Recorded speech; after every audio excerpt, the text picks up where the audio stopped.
Tonight, on the world's most amazing videos, when a jet ski racer cuts a turn too fast, he gets torpedoed.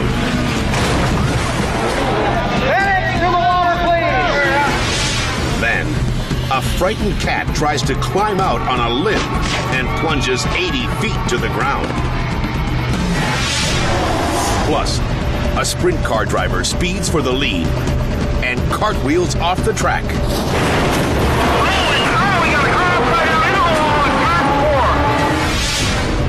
And a wannabe cowboy gets taken on a hell ride by a 1-ton bull.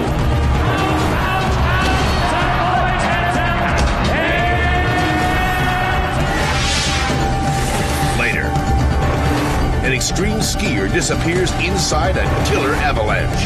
Oh my God.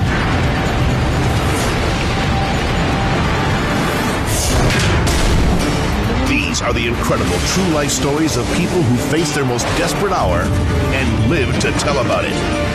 Everything you are about to see is real. Real people, real danger, real excitement. Get ready to experience the thrill of a lifetime.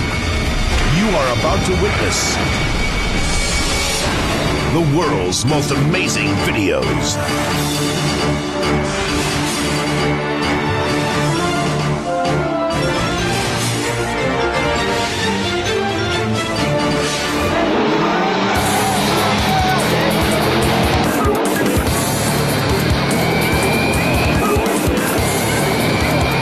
Corpus Christi Bay, Texas. Rookie Jerry Ellison is ready to take on the big boys in a jet ski race. It was my first expert race ever, and I really wanted to get out there and prove myself and show them that I could run with them and beat them. There are bad omens from the start. This might not be Jerry's day. The weather was bad, it was real windy, so the water conditions were real choppy. The start of the race, I was on the outside, and I had a real bad start. I was almost in last, taking off.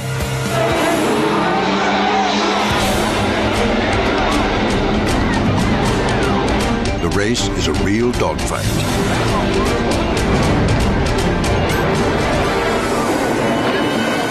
I was driving way too aggressively and not thinking about what I was doing. I was just thinking about passing the person in front of me. Then Jerry makes a critical mistake.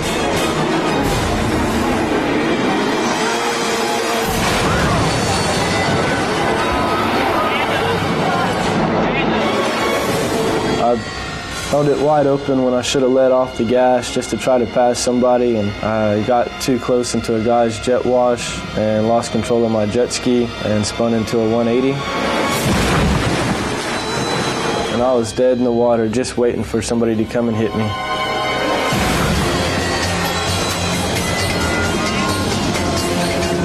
Jerry's torpedoed.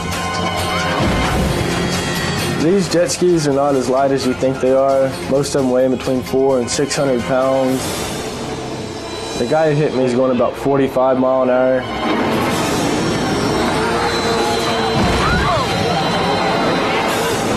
All that's left is Jerry's jet ski. On shore, no one knows what's happened to it.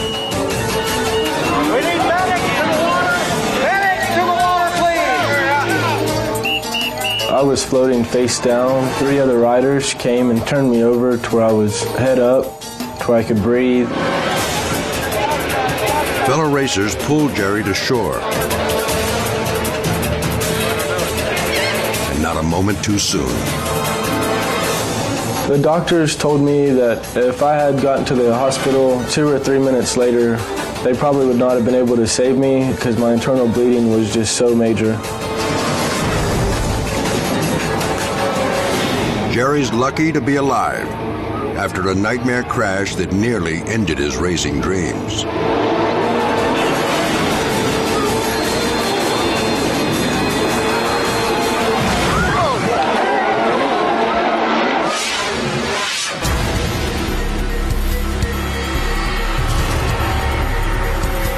Howick Falls, South Africa.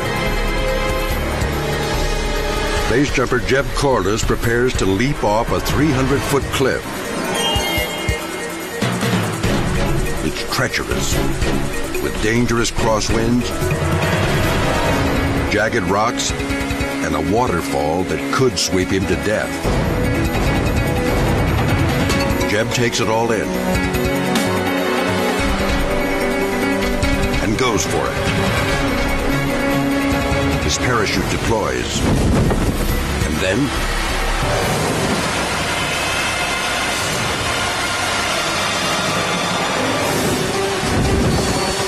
Jeb is sucked into the falls. His parachute collapses.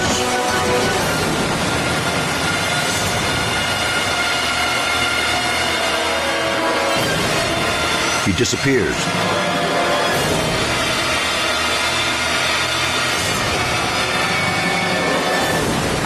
Seconds later, Jeb's body is spit from the roiling foam.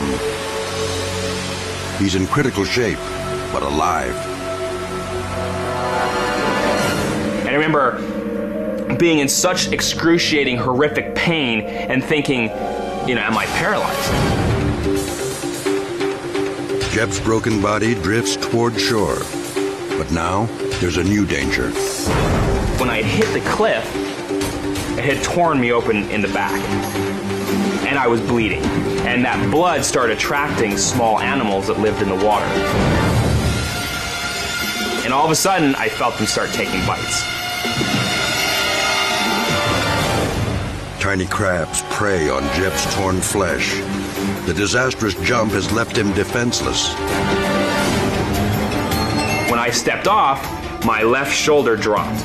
And as my left shoulder dropped, I knew the second I stepped off, I'm like, oh no. When Jeb's chute opens, it hurls him straight into the falls. As I get sucked into the waterfall, I actually go back behind it. And I hit so hard, I didn't believe I could hit something that hard and continue to live. And then I fall forward and I impact a second time, which then grabs my leg and twists it and actually hyperextends it. And then I actually hit another cropping of rocks, which then break my ribs. Jeb is badly hurt. He can't move. An agonizing hour passes before his friends can reach him. He spends a month in the hospital. Ouch. Amazingly, he returns to his death-defying passion. Jeb refuses to be grounded by this nearly fatal fall.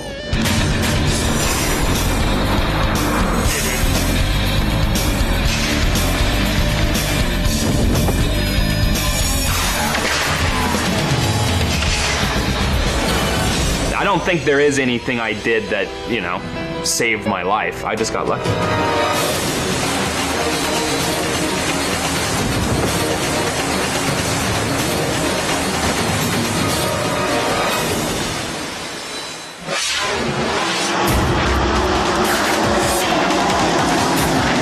Williams Grove, Pennsylvania. Lap 1 of a sprint car race. Tonight is a big break for rookie driver Scott Zellers.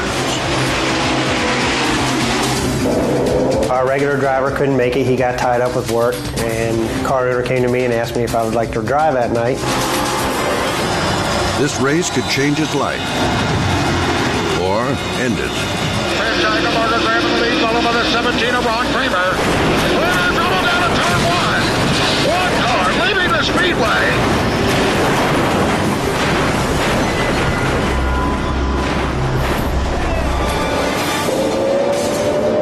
When I was making my move, I made a rookie mistake. Following off the right rear, which you should never do. The car went through a tin fence out in the VIP parking area they have at the racetrack and ended up going up over two cars out in the parking lot. The sprint car catapults off the track in a violent, brain-scrambling cartwheel.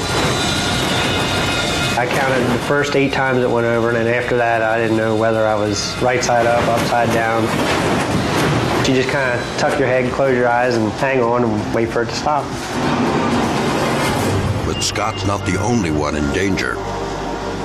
Look closely. That dark figure is track worker Ray McGee. He's directly in the path of the careening car.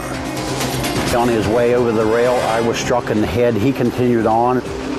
I've been told that it was the actual car itself that struck me, not a part of it, but very fortunate that it just grazed my skull. I was unconscious when the rescue personnel arrived. A 1,000-pound race car lacerates his skull. But Ray has no complaints about the rookie driver. I hold nothing against Scott. If he was just driving a sprint car, that could have happened to anyone. I was the one who was actually in a location where I shouldn't have been. Crewmen find Scott trapped in a twisted heap. He's alive, but the crash is so jarring, Scott's temporarily blinded. He recovers, but Scott decides to give up this dangerous sport permanently. Speed followed by the 17 of Ron Kramer. Kramer double down to turn one. One car leaving the speedway.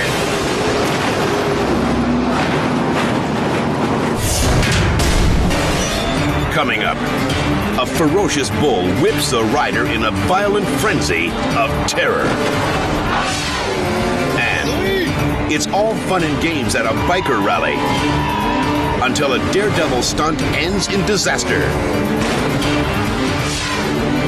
But first, a felon's reckless run from the law comes to a dead stop